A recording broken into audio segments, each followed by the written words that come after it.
Esto es Notimundo, y ahora las noticias más relevantes del día. The thing that strikes me most about this statue is not just that it's underwater, but that it looks like it's meant to be underwater. But that can't be right.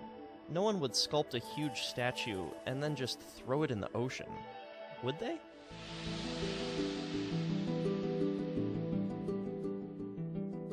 Hi, my name is Stephen Weir.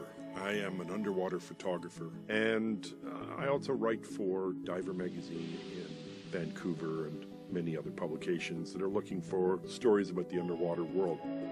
In 2009, one story brought him to John Pennekamp Coral Reef State Park in the Florida Keys, the first underwater park in the U.S. But this statue's origins lie far across the Atlantic. An Italian sculptor by the name of Guido Galletti did a clay statue of Jesus, and in 1954 was sunk near Portofino in the Italian Riviera, in a place where a very famous Italian diver, Dario Gonzetti, had died.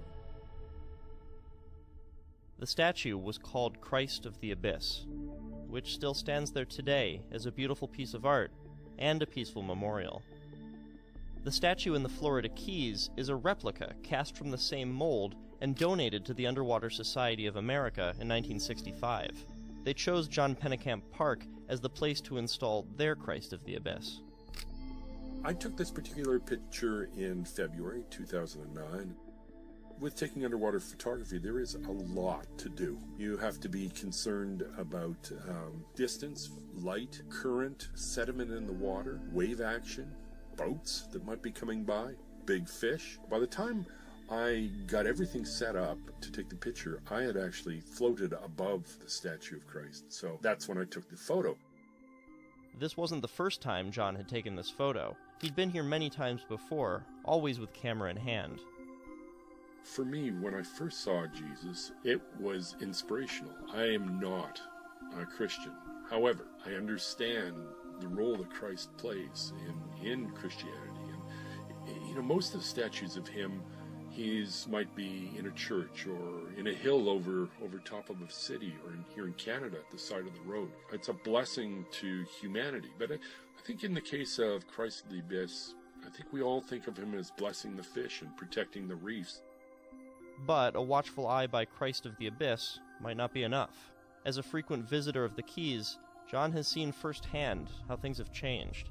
One of the sad things about being an underwater photographer and keeping records that I can look back to when I first started in 1978, 79, the underwater world is really under stress. You know, massive stretches of reef are dying. The fish, there aren't fish there. The pollution, the invasive species, the divers themselves too, are destroying that zone of the ocean. That's the sad part of the story. The good part of the story is that it's really a lot of fun to go and visit Christ of the Abyss. And according to John, there's a responsible way to do that.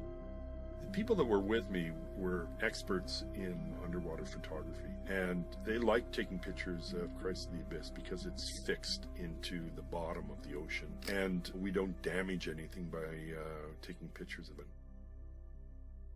This series is all about exploration through great photos. So to head from here to Thailand, check out this photo, which honestly changed the way I thought about tourism.